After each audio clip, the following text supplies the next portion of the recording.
see that as an important thing for the city to participate in, and just talk a little bit about the importance of how the mountains are developed. Thank you. I think that's a great question.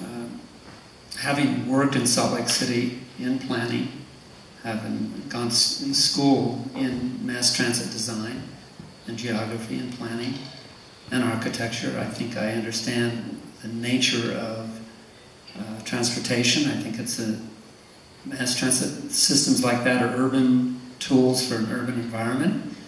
And I think as a small town, we have a whole different set of circumstances, a whole different set of values than the Wasatch Front.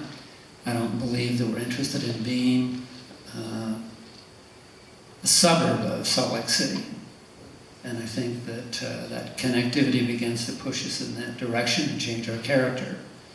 So I hold true to the values that I think are the foundation of our community, small town.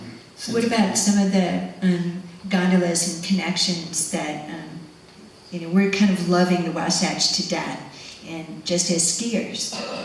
Well, since I've been one of those skiers that crossed from Brighton to Park City in 1958, I do support the notion of over-the-snow connectivity. And I think there are some 30-year-old plans that demonstrated some of those ideas.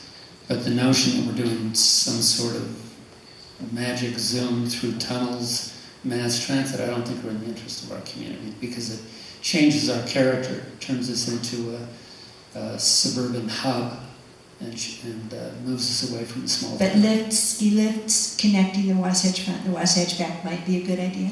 I think that that's a possibility, but that begs broader study. We need to understand the environmental impacts. We need to go through the public process that we seem to put at the end of most of our approvals. And it should be happening at the beginning of that process. Thanks.